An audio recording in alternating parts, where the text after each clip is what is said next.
Thanks for joining us today. Welcome to Neurodiversity, Empowering Learning and Employment. This is reel 8. So if you have missed 2 months of these reels, I think you need to maybe have a little look back. We've got a page which has got all of these reels on it. This is a joint collaboration between Cognassist and FE News, and we're trying to live by our values. So we're keeping these short and chunky, so as we're making this accessible to all.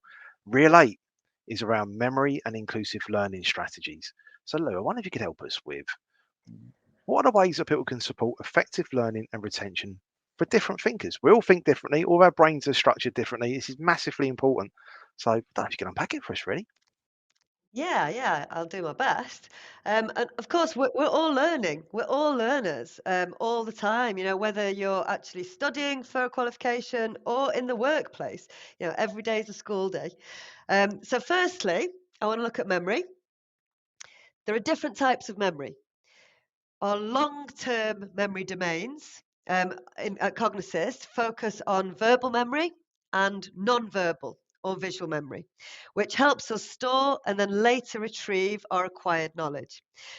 However, there's also working memory, which is our ability to hold and manipulate information in our heads within our short-term memory. So if you're asking someone to solve a problem, they have to use their working memory to understand and work with the relevant information and then come up with a solution. If you're asking a person a question on a topic you covered earlier, they'll have to use their long-term memory to remember what was said or what they saw and repeat this back to you accurately. So there's a big difference there. And actually, our processing speed and accuracy will affect how well we can remember something in the future. And we're all different in these areas. So it's really important to incorporate strategies and different ways of working into learning and work to ensure a diverse range of people can take in and remember this required information. So, some examples: spaced learning, or the Pomodoro technique, where you take regular breaks to design learning around proven methods. You can get people to discuss problems or questions as a group or write about it in their own words and discuss these responses. This helps individuals look at something from different perspectives and retain it better. Using distributed practice and connecting each topic of learning to the last and next one, just like you're doing with our reels, and returning to topics already covered, as you have been doing, and creating this continuity between sessions really helps to build a cohesive understanding of growing knowledge and how it all relates together. Yeah, and that's really cool. We've looked on previous reels, so we talk about memory, previous reels, and if you've not joined us, you need to have a look back on some of these. They're really, really cool.